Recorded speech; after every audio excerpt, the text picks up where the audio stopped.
That'd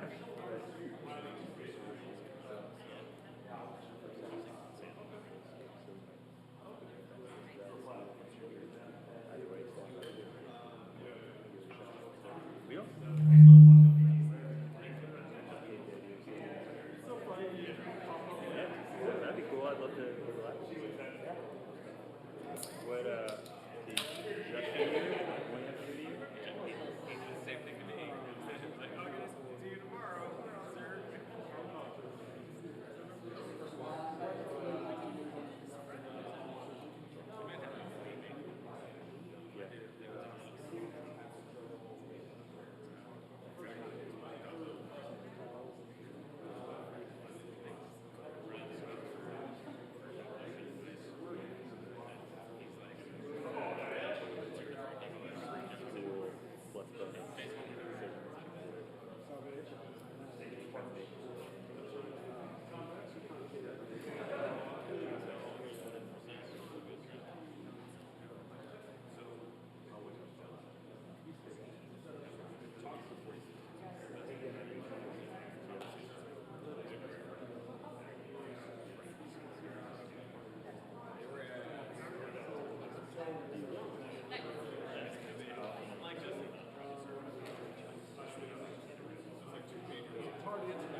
I'll go sit down.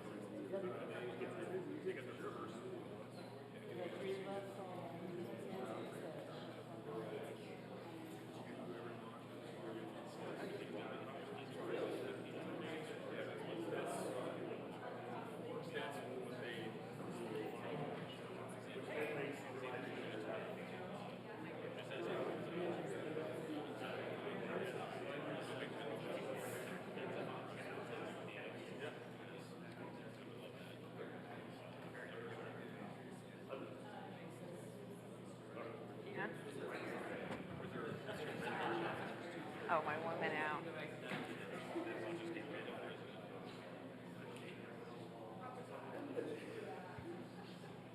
All right, we'll get started.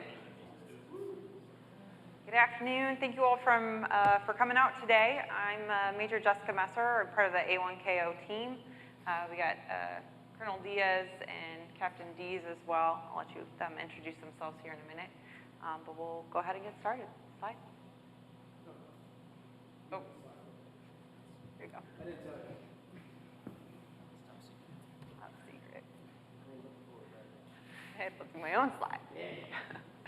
All right, so this is what we're going to talk about today. So we'll get started. So I think looking around, almost everyone is part of our rated math community. That is what our office focuses on. So we'll be primarily talking about that. This is meant to be a discussion to some extent, so please ask questions at the end. And then I know we have a lot of one-on-one sit-downs today and tomorrow with a lot of you as well. This is not a how-to brief by any means, and there's a lot of different paths out there. I'm sure you're all aware of that at this point. And just looking around at different classes, you'll see a lot of people took a lot of different paths to even get to this point.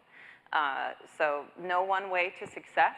You got to kind of define what success looks like for you and your family and what your goals are going forward. So this is the Force Values memo from General Minahan. So it just kind of highlights what he cares about. So number one, do your job, do it extremely well. All of you have probably been working on that, getting here to this point.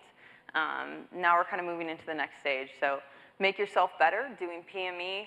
As you move forward, you'll have opportunities to do SDE and other ways to kind of grow and develop yourself, so take advantage of those opportunities. And then also look to make those around you better. So as you go forward, your informal or informal leadership opportunities, how are you taking advantage of that? How are you mentoring that next group of officers moving forward? So this is our A1 team. So we do have a 38F personnelist. So she manages our DTs, serves in that advisory role. We have A1KO, which is myself and Captain D's. We also have some civilians that work in our office. Our portfolio is the 03-04s. IDE moving forward all the way up into when people are looking to apply for Phoenix Eagle or command opportunities. And then we hand our portfolio off to Colonel Diaz, who is A1KB, and they handle the whole Phoenix Eagle process until you're into that 06 board, and then that portfolio gets handed off to Colonel Hopkins and A1L. So these are some of the different milestones you'll see around your career, different touch points that you'll have with A1 and your DTs. So your first one that you probably experienced was going into your majors board. You had a major select DT and then applying for IDE. And then at the 05 level as you apply for Phoenix Eagle or any command hiring board. And then also your lieutenant colonel board. These are just some of the values, things that they're looking for in your records that are going to help you score better. So on the left-hand side, a lot of this looks like what you've seen on your report. So leadership, performance in your primary duty. So managing your resources, managing people, improving units, that all plays into that. And then the right-hand side is some of the different unique experiences that you might have done along the way. So starting off, that technical expertise. That's building the foundation of what we want in a math officer. So you were an instructor perhaps or an evaluator. You're at that squadron level, performing squadron operations, deployed, all of that sort of stuff. We're looking for joint officers, so opportunities to serve in a joint staff or anything along those lines is great for development. And then serving at jobs above the group or wing level. So that sounds a lot like staff. And that's probably the milestone that you're all about to reach. If you haven't done that yet, be looking for staff opportunities. We also value that T-coded experience. If you've served in the ATC, that is something that is great to have on your record. And then any sort of unique experience from weapons officer, anything under the Phoenix Horizon umbrella, Star Nom, Cap Nom, Olmsted, any of those types of programs are also different things that will broaden you in a different way and help develop your record. So this is kind of the purpose of the DT. We're looking to match the right person with the right educational experiences, staff positions, flying experiences at the right time to help develop their career with the idea of we're broadening as well as creating depth and creating leaders for our math community. Your DT, if you don't have much experience with it before, is headed by the 18th Air Force Commander, General Martin, and the EC Commander, General Klein, as well as comprised of a bunch of 06s from different wings, groups that will serve on that board. We also always have our A1 and AFPC representatives there as well. We have 4 different math DTs throughout the year. Our spring majors one, that one's shifted for this year, but we'll typically have that one. We'll also have our Phoenix Eagle, which is our squadron commander hiring board, as well as our squadron commander outplacement vectors. And then we'll do an outplacement vectors for our DE programs and our Phoenix Horizon together. Then our last one, typically of the year, is our Lieutenant Colonel Select Board. So this is just what the DT typically looks like and the vectors you'll receive. So this one is specifically for your majors and Lieutenant Colonel Select vectors. So previously, if you had gone through the Major Select one and now you're looking at more your Lieutenant Colonel one, you may have seen something like well above peers, and on par with peers. And what we found, the feedback was that that 20 to 80% range that was above peers didn't really tell you a lot about where you stood against all the other people that were on that board. And so now we've kind of moved away in a different direction to where we have 4 tiers. So you have well above peers still, which is still looking at that 15 to 20%. Then we have above peers, which is going to be kind of that 50% up, and then on par, and then we also have below peers. And the idea is with that below peers, it's that 25% for your major select that usually is aligned with what the promotion to 05 looks like. So we're messaging that if you don't change your trajectory in about 5 years before that next board, you might be in jeopardy of making the next reg. And so it's supposed to give you an idea of where you rack and stack, as well as what you should be looking to do to broaden yourself. So the vector for rank is going to consist of magnitude and direction. So that magnitude is that piece of how you scored against your peers, and then the direction is what opportunities you should be looking to do next. I will say with all these vectors, they are just a tool to start a conversation with your leadership team, with your A1 team, and to some extent with AFPC too, in terms of what you're looking for assignment-wise next.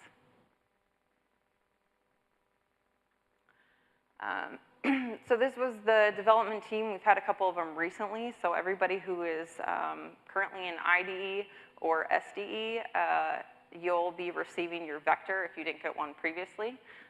This year, probably in September timeframe. So with those vectors, this year you're only going to get that direction. You're not going to get the magnitude.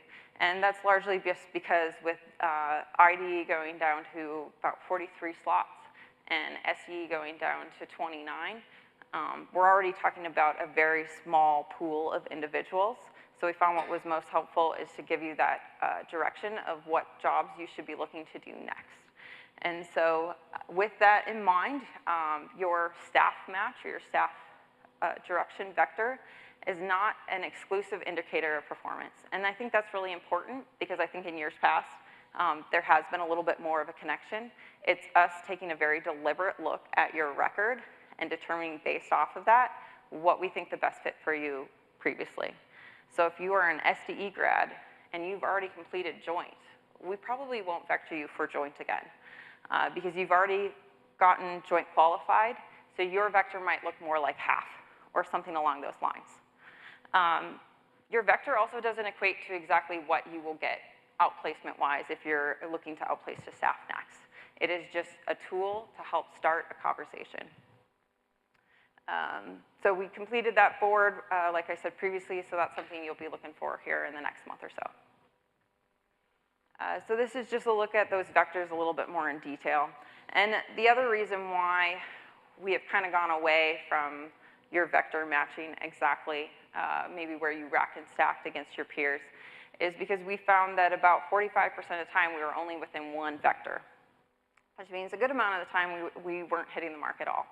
And a lot of that plays into it. Timing-wise, you might be not going to staff at all. You might be going to a very specific staff job. Family reasons might drive the location or the position that we put you in, and then also personal preference. So we want to take all of those into account, and so your vector should also be a little bit reflective of that as well. As part of your vector, you'll be receiving deliberate mentoring. So those of you who did meet the board, you can expect that you'll have one of the 06s who was on that board reaching out to you. They'll have been provided with your record as well as some talking points from us to provide a little bit more deliberate feedback to you on what you should be looking for and kind of serving as a mentor going forward.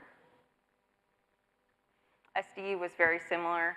In fact, only about 54% of the time we were within one vector of what we were actually matching individuals to. So life after IDE. A lot of times this is what we're all trying to work towards, and then IDE happens and it's now looking at what's next. So the biggest thing is know your constraints. What is your time on station looking like for future assignments? You need to be looking at 2 to 3 years out for those different opportunities. If you're looking to pursue something internationally, or if you're currently in an international school, DEROS will play into that as well. I will say wait for PSDMs to drop. They typically drop around the same time every year and have very similar application requirements. So if there's something you're interested in, such as SAS or any of the other programs, don't wait for that PSDM or for them to notify you that the application window is open. Kind of look at what some of those requirements are and what you might be interested so that your application is ready to go as soon as it does open. Another great tool is our math mentorship tool. So we'll have that on there. That's an internal thing we use with you to help communicate your desires to our team as we're kind of working through assignment processes, and our mentorship towards you all is kind of laying out what your goals are and what you're seeing for yourself as something you would like to do going forward. So just a few things that you can expect.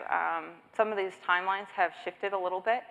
So we completed that DT. Next, you'll be receiving an email from me in a couple of weeks asking you, what are you looking to do next? So if you are part of the SD or ID mandatory outplacers, you'll be receiving that email, setting up a time to chat if we don't get a chance to talk with you in the next couple of days on what you're looking for. You'll also be getting that vector around that time. It might be about a week later after that. So you can use that as a tool to start that conversation. And then our summer 24 assignment cycle will be starting off around that same time. So historically, it was around 5 October. I just got the new timeline. It looks like that's going to be opening up around 27 October for TM, so that you can go in, start looking at what type of jobs are even available, locations, and putting in your preferences. So as a mandatory outplacer, you still will use TM regardless of if you are looking to go back to a flying assignment or looking for a staff position, or even if you are applying for a different program, you'll still need to put something in there so that if things change and we do need to match you to a different type of assignment, we have something to work with. So you can expect that. And then we will do the staff match portion of it in around the November timeframe, and then you'll get those assignments in January for a summer move. So this is a little bit about how the rated staff match works, for those of you who haven't done staff before and aren't overly familiar with it. So our team works hand in hand with AFPC to be very deliberate about where we're matching each person on staff. The process starts by all the billet owners at all the different locations that have staff positions, requisitioning those positions. That comes to their MatchCom A3 or higher, so Joint will do the same thing, to prioritize all of those billets internally, and that goes to AFPC, who will do the final prioritization of all the billets. If you haven't seen, staff isn't manned at 100% the way that line fly is, so some of those billets are going to go unfilled, and that's where they'll draw a cut line. What is above the cut line is what you're going to see in Talent Marketplace. So oftentimes we get calls from people going, hey, I know my buddy's leaving this job, I'm really interested in it, but I'm not seeing it in TM, like, why isn't it available? And the answer might be that it didn't make the cut line. And so that's where you'll sometimes see that play out. When we're matching, it's not completely based off of your vector or anything like that. We're going to be looking at the quals that you hold, the rank requirements for the position, are you a good fit for it, and then also your preferences and priorities. So that all gets taken into account to try and match the faces to the different spaces. I will say that when you are matched to an assignment, that is getting you to a zip code. So oftentimes the position you're in is probably different than what your orders read, and that's largely because this is a year-out process. So they're going to be doing their own forecasting of what they think is going to be available, and sometimes that changes. Certain people end up saying that they originally thought were moving, Sometimes they'll have an internal move where you got matched to a branch chief position, but in fact the deputy is going to flow up into that chief position and now you're the branch chief. We do try to at least keep you to the directorate that you were matched to. Or like if you come to Scott and you got matched to the MAJCOM, we'll try and keep you to the MAJCOM rather than move you to a different organization. But you will oftentimes see that duty title is not exactly what you were originally matched to.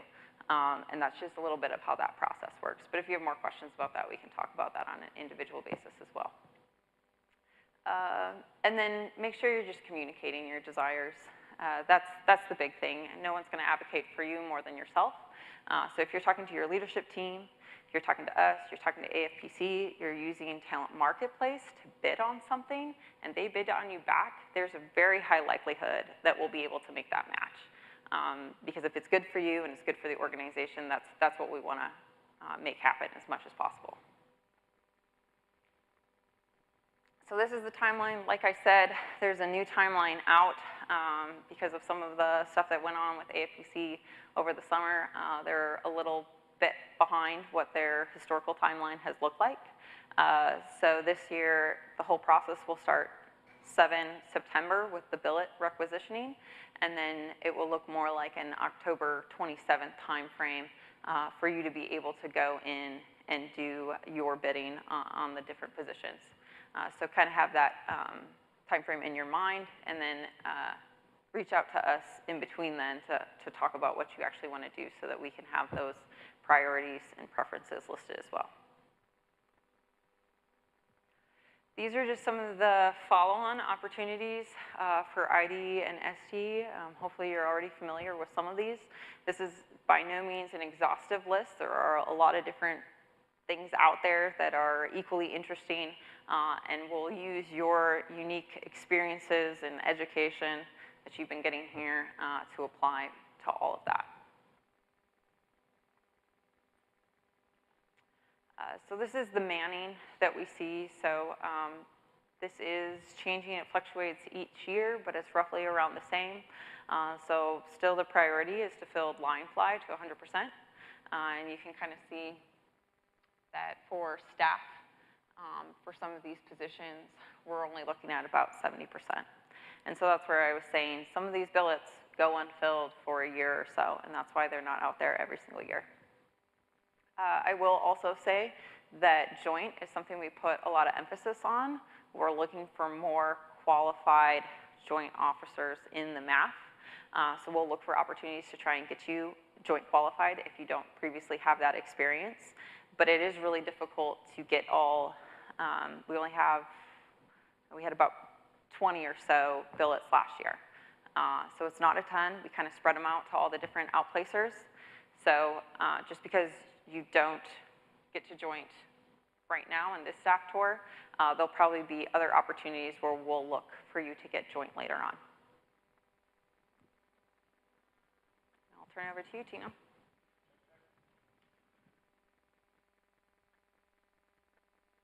I just broke it, I think.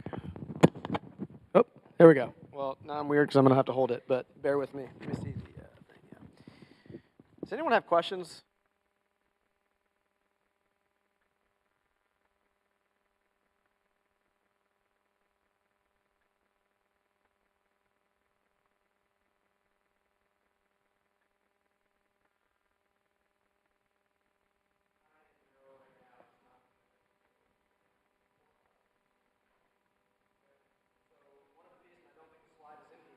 I don't think you're on, Tina.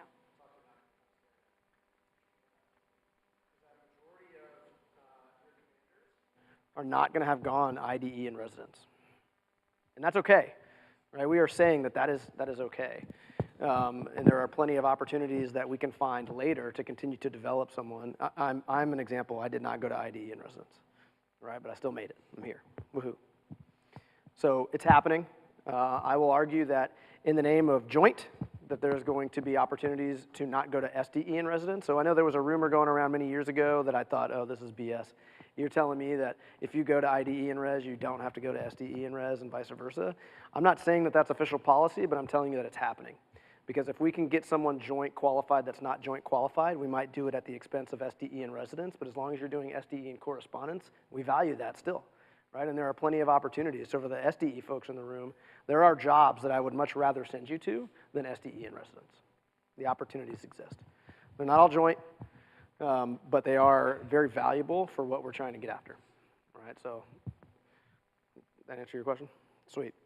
I want to go back to the beginning, so sorry for a lot of clicks, because now that you've heard everything about the DT, its purpose, I want to talk about this slide.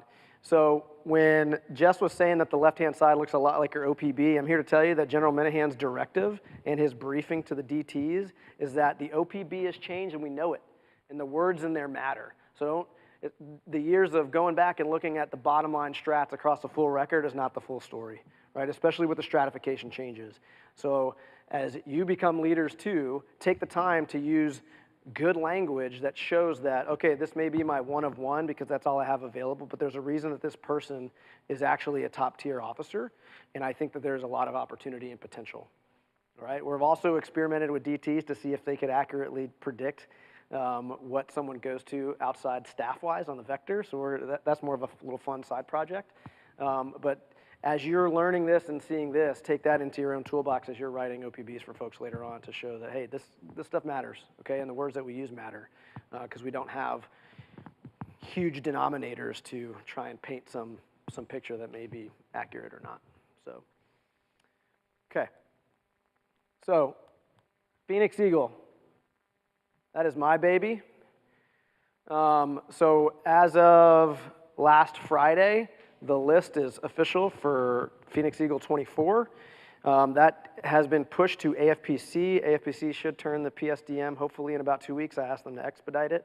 But we had 181 applicants, 139 selects. So it ends up being about a 67% select rate, which I'll show you historics here in a little bit. It kind of matches. The numbers of applicants went down this year, but the big change was that we left it to 11 and 12M. So 13M separate, and then other DTs vector different career fields. So 11 and 12M centric.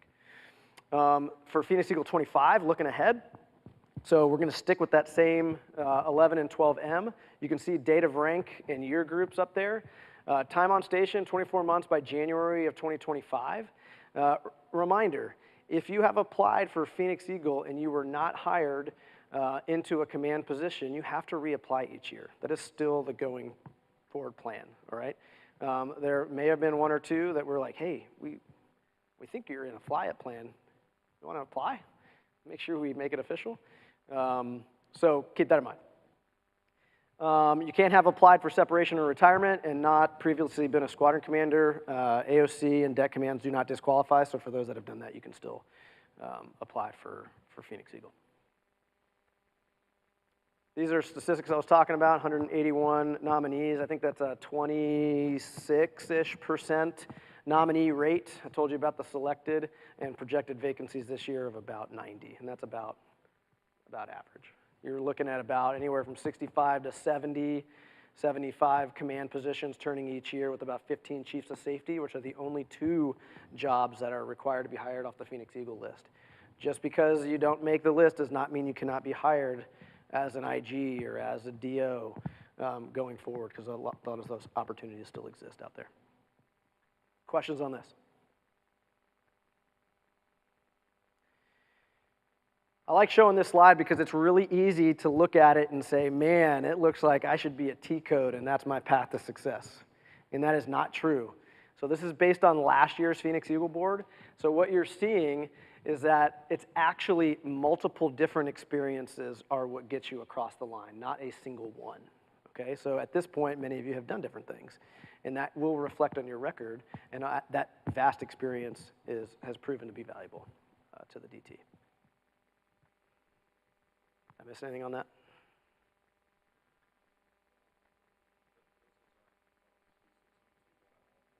That's what I'm saying.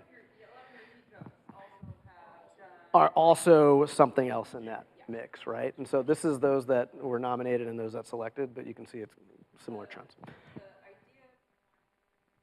don't know if I'm still mic'd up, but the idea behind showing that T code is that there at times have been a thought that if I go to ATC and do a white jet tour, it is going to hurt me record-wise. And we're showing you that it's not. It's very possible, but it's also not that one thing that's going to get you across the line. If you look at records, a lot of people have multiple things. And there are a few that have just performed extremely well with everything we have given them, and they will also get across the line without being a weapons officer or a Phoenix person. Those are all possible.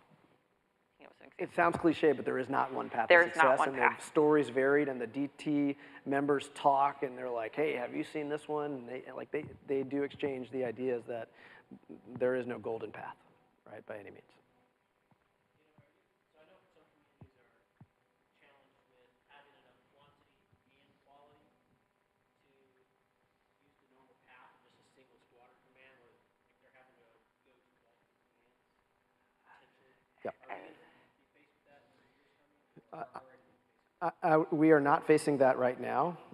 We just came out of a meeting that talked about a certain community having their first major squadron commander flying.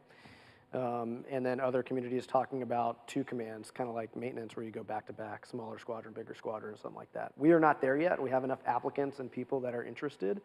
And we've instituted, that makes it sound official, but we have people in game plan. So ideally what we're trying to provide you is something that we would all love, is a little bit of stability. So if I hire you as a DO, it's with the intent to get you to fly up in a squadron to become the commander, right? That's all performance based. Things change, and we all know that. But because of those things, right now we're not faced with that same problem set right now. To that point, though, so Phoenix Eagle is the MAF, Squadron Command Hiring Board. There is also Hawk, which is your ATC hiring board. You just have to make a list, and they can hire off of either list, and you can also apply for multiple lists. So if you have any sort of ATC experience, but maybe you're also a C-17 pilot, you can apply for both and just see what happens and what works out best for you and your family. I said all that, and I'm going to caveat it with, I know, because we just finished a roadshow down at Laughlin, they've hired 2 squadron commanders that didn't make any list. They direct appointed them. It's a 19th Air Force waiver approval. What I don't know and the data I don't have is I believe those squadrons are traditionally allocated to different communities. That's the part I don't know. But there are still some opportunities out there that we haven't quite filled everything. How are we using the DO even in the macro? Are we using it as a gate you have to go through, or? No, so you can still go direct to command, but for those that have been commanders in the room, that is not ideal. You would love the opportunity to get back into the community, learn the mission set, maybe understand the new tempo. Rules have changed. If you haven't done 4-gen, that's a whole new beast. And so you want that opportunity to do that. So we're trying to provide that along with the family stability piece to prepare you for command. There's a couple courses that we would like you to take. There's a new one that we're talking about making mandatory for folks as a way to actually, I don't know, prepare instead of like a 1-week commander's course. Let's actually give you some time to think through some different problem sets. Kind of like LDC, but not. There's some professional coaching involved in it. So it's really an attempt to provide that opportunity to be prepared. Now, I'll also say that some wings are looking at, I'm going to do DO, Chief of Safety, and then command to give you some more time. Now, that is wing commander dependent, but the wing commanders are authorized to also hire direct if they see fit. And a lot of that will be based, one, is the person truly ready? That is a conversation between the person kind of recommending and the person hiring. And 2, it might be timeline based. There might have been someone that was, for example, on the joint staff for 3 years or a little bit late to PE, and you're trying to save some SDE looks on the backside or some intentional job placement. So maybe all of that combined to say this is the right person for this, but it's not happening a lot. How does the 4-year kind of PCS new rule affect us as the MAF? There is no PCS 4-year rule. So you will see that written somewhere, but they have a waiver already written into it. And I don't want to speak for AFPC, but we're still looking at a 3-year time on station. That has come up, and it may change or it may not change. It's something to definitely have in your calculus, as like I say, you're looking at these not just your next assignment, but maybe your assignment after that, or your opportunities, looks for PE, looks for SDE later on. But I would not necessarily pigeonhole myself to, I gotta be somewhere for 3 or 4 years and I'm gonna burn through everything. I would say there's a lot of kind of flexibility within that. Yeah, I think for the most part, our team, AFPC, we want to help. They have different constraints than we do. I would say right now the issue is more anything less than 3 years time on station is hard to get a waiver for. But extending to 4 is truly individually based. Let's have the discussion. We make no promises. But if we've got a solid reason to pitch to AFPC and leadership and all this with a plan, then we can start, at least have the conversation. Yes. I think Duros is down to 24 months. Yeah, DRO's down to 24 months. But for command, we want our commander positions filled, right? So there might be an opportunity where you're a DO somewhere else, and for some reason game plan has changed there, and that wing commander has pushed to another wing commander and be like, this is my girl right here. Like you need to take care of her. And they are like, okay, let's do it. How's this look? Then we take that all to AFPC to say we've got a match and this is the right fit. Let's do it. But call me in a couple months and we'll see how it's going as we work through the process. So, what else?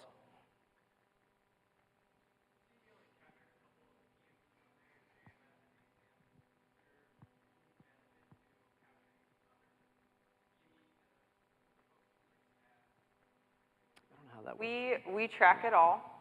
I think this year when I ran the analytics on it all, our ASG, so anything under that umbrella, I think they were 100% made it across the line. So having IDE in residence obviously is a good thing, right? We've invested in you. We want you to bring that knowledge to staff and to those command positions.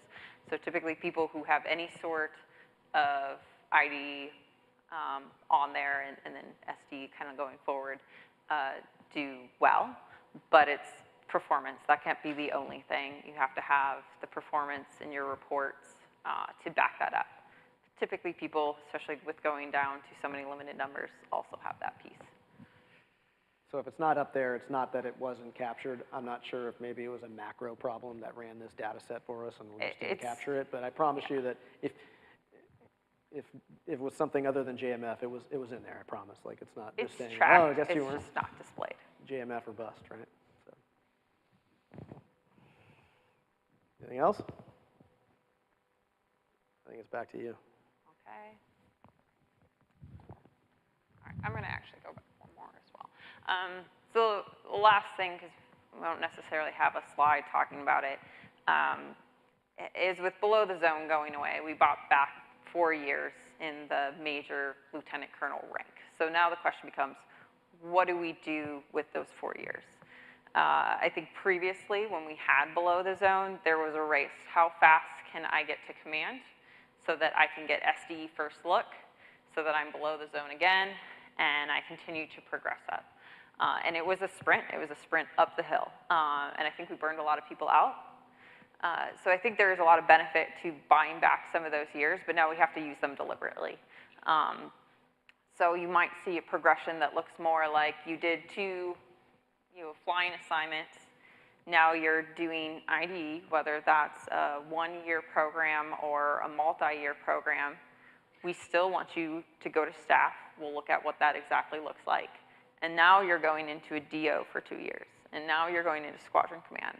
And now you're looking at maybe 3rd or 4th look, which is just fine. That's primarily where we see people going to SDE. And now you're doing staff again, where you're getting that education, you're applying it to staff and at a higher level and learning kind of a larger picture, and then you're bringing that into command. That will not be everybody's path at all. There are a lot of different paths out there. But that is a little bit of what we're looking at. And I think the nice thing about that is it does provide you a little bit more stability, where you can do a 3-year staff tour, you can do a 4-year DO command tour, potentially, And you can also maybe do some of these longer IDE programs or an STE program with a follow-on to provide a little bit more family stability and still get exactly where the Air Force needs you to be to continue to grow you as an officer.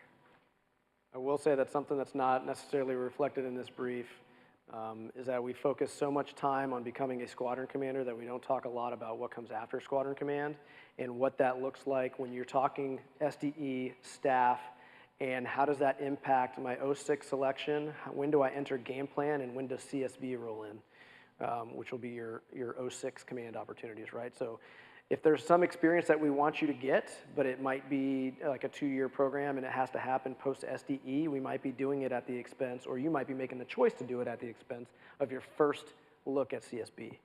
So there's more that comes after squadron command, and timing is still a piece of that. So if you have questions about that, we're gonna stick around after, and then the one-on-ones, we can talk about it, but also the biggest thing I want you to take away from this is you can call us at any point. If you have questions along the way, now or into the future, how does all this shake out long-term, depending on how you define your success in the future?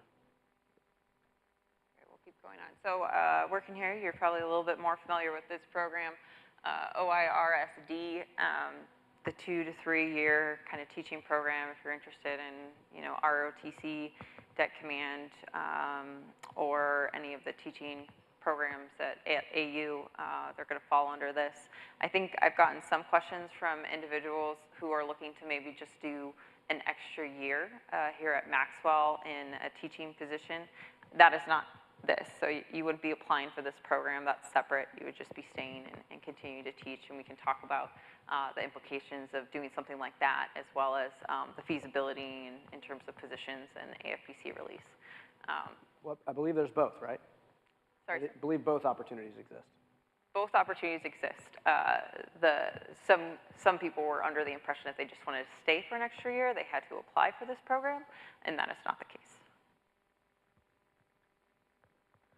So this is our math mentorship tool that we've mentioned. Hopefully you've seen this before. This is a PowerPoint version. We also have an online version that does have some gremlins we're trying to sort out. If you've tried to use it, just double check that your year group and all of that are correct, because it's pulling it from a system. It's Justin Waterhall's fault. Justin Waterhall's fault. Yeah. But this is just another tool to start a conversation. That's all we're here for, right? And so it just gives you a way to look at your timing for different paths and realize the decisions you're making, how is that setting you up, what doors it might be opening, as well as what doors, based off of timing and other things, that it might be closing a little bit more for you. So use this to talk to your leadership as well as us. You can put notes in it. We're not going to send it out there without talking to you all first. So you can put your personal family situation. You can put, I absolutely hate that location. I never want to go there, and then we know. But be brutally honest in here, because it really is just a tool for us to be able to have that conversation. So this is where you can find it on our SharePoint. This is what the electronic version is. Some people prefer it, some people don't. And then you can also find more information, some slides from our roadshow, which we are updating, as well as all of our contact information. Love cold calls. I would much rather talk to all of you rather than answering emails all day, so feel free to call us anytime. Or if we need to have a longer conversation, or you want to bring in a family member or anything like that, we can schedule a time to talk as well. And the page is updated. That was an old picture. That was an old picture. Yeah, just an example. It has our example. names on there, I promise. All right, and then this is the SCOD. I think everybody is fairly familiar with how this is going. I will put out there that next year there are going to be 2 boards, so the 10-year group and the 11-year group for Lieutenant Colonel Select is happening next year. That is to try and realign things with some of the other stuff that's going on to work out a little bit better. So I think it's overall a good thing, but you can expect, so 10, yours will still be in the January, February timeframe, and then if you're 11-year group, yours will now be in November. So counting date is important, so paying attention to that always as you're kind of moving forward and you're applying for different things. When is that accounting date? And that's going to be 150 days prior, and then your records also lock out 2 weeks prior to the board. So if you're coming up on one of those boards, you're in that year group, now is a great time to review your records, make sure that your ID in residence program has actually made it onto your CERF. Took me like 4 months to get that on there. So making sure everything is up to date, because remember, it's your records that meet the board, not you. Yes, sir.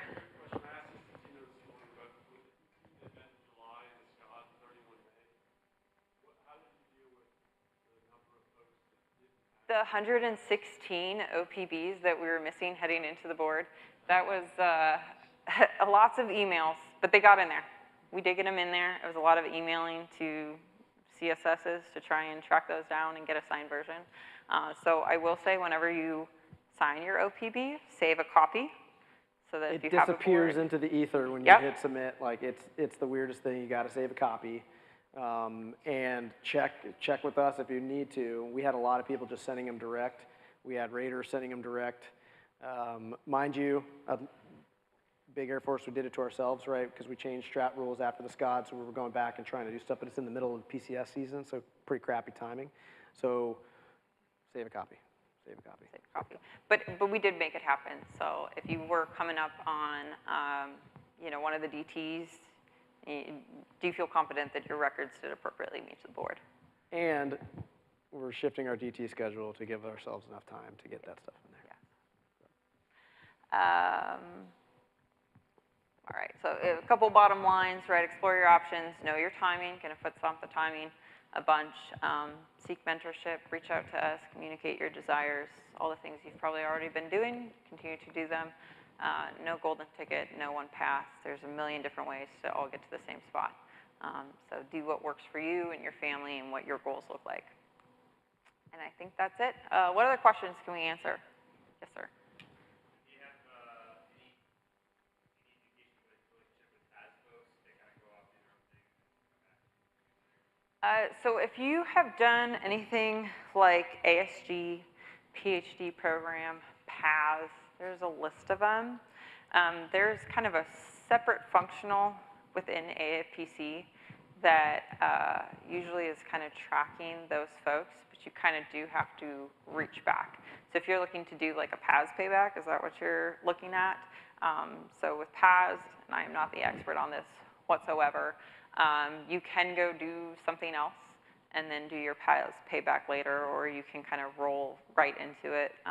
That's up to you, but you kind of have to, if you go do something else, you kind of need to reach back and look at what kind of PAS assignment that they have available when you're up for that.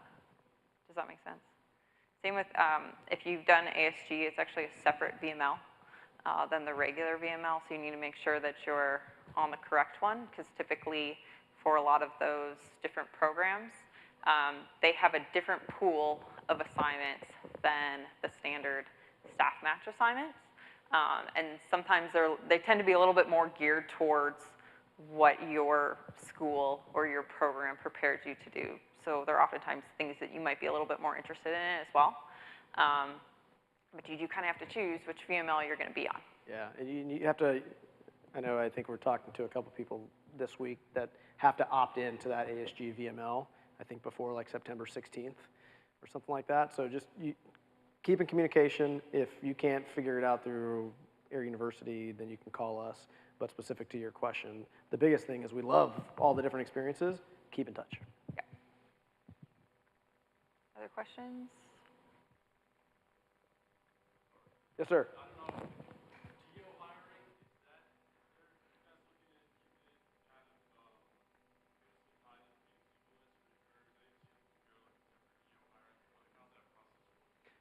No. Phoenix Eagle at this point is almost like a DO list, because what we're trying to do is provide that stability, so as you get hired into positions, hopefully you're in game plan, but it still informs the DO hiring process. What we've done is we're taking it to design it a lot like CSB, where once the list goes final and it's public, we're going to focus on commander hiring first. And that is the only piece that I will brief the DCOM and COM, and once we approve it, we go on to Chief of Safety. Chief of Safety hires happen. It's about 15 of those, so not big numbers, and then we move on to DOs after Chiefs of Safety. And so that's the piece that takes a long time, where we're trying to match experience, see what the commanders are looking at, and in all of the cases, we're trying to deconflict bids if someone gets multiple bids, but we do not do a separate process outside of Phoenix Eagle to inform DO hiring. However, everyone is educated on the fact that you don't have to pull someone off the PE list. We just tend to recommend someone as an option because if they made it on the list and they perform, then it's more than likely that they're going to get onto the list again the following year. You will still see some DOs that were right time, right place, and may not even be eligible yet for Phoenix Eagle serving in that DO role. And you're also going to see, for some, the pinnacle being just a DO, and then they aren't built into a fly-up plan. But that's largely based off of timing. By and large, all your squadron commanders are going to have been in one of those fly-up plans. Does that make sense? Other questions? All right. Well, thanks. Yeah, that is everyone, our information for on coming the board. We'll hang out for a little bit if people want to come down. I think we don't have to leave until 2:30. That's a long time, but that's okay. If you want to come talk, we're here. Yeah. Thanks, everyone.